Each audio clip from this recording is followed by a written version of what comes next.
Next, a new roundabout may not sound like anything particularly special, but a new Dutch-style one in Hemel Hempstead might just be the talk of the town.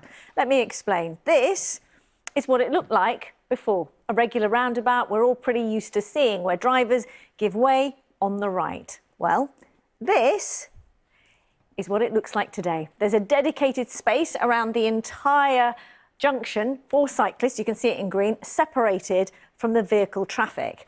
Now, the point is that it gives priority to pedestrians, then cyclists, then drivers.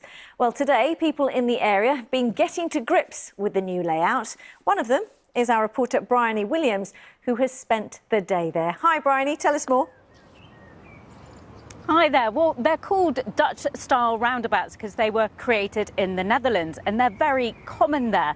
But here in the UK, they're still fairly novel. And as you mentioned, they prioritise non-motorised users, so pedestrians and cyclists. On the approach, you wouldn't necessarily notice anything different. It's only when you get closer that you can see the zebra crossings and, as you mentioned, that green path for cyclists. This one has been open for less than 24 hours and it's had a mixed reception.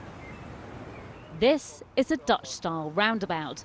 Along Boundary Way in Hemel Hempstead, it's only the fourth to be built in the country and gives pedestrians highest priority over other users like bikes and cars. The aim is to make it safer for walkers and cyclists. It works as a normal roundabout, except you actually have around it a cycle lane, which motorists are to give way to, and a pedestrian route all the way around it. So actually you're segregating those and making it safer for pedestrians and cyclists to cross on a busy roundabout junction, which has a lot of HGV traffic here at the moment and will have increased HGV traffic and motor use in the future.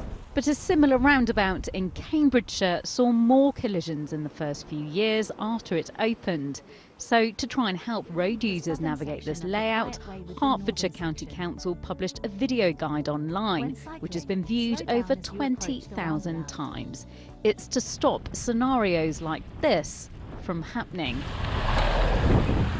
So what do drivers need to be aware of? We do approach it and go round it the same way. Exactly the same way as normal. Yeah, if I was turning left, it would be mirrors, signal. It's all about getting the speed down early, selecting a low gear, so you've done everything, and then you've got loads of time to be looking. But you're looking, in this sense, 3 places as opposed to the normal one. So you've got the cycle lane, pedestrians, then cars. Same again leaving, got to be particularly cautious for cyclists again and pedestrians.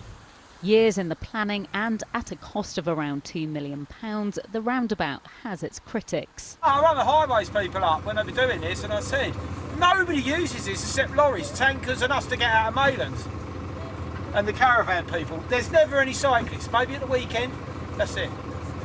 Do you think the money where do you think the money should be spent? Tarmacking. This is industrial area. By just lorries, these big lorries driving here, and just it's too narrow, I think. What do you think the money could have been spent on? I don't know, on the kids, on the schools, better. The council believes it's future-proofing the town and will make it greener and cleaner. When I'm on the road biking, it's pretty dangerous, especially along the A roads. This sort of stuff, brilliant. Will it make it safer in Hemel Hempstead and encourage more people to get on their bikes? The impact of this project is yet to be determined. Briohny Willams, BBC London.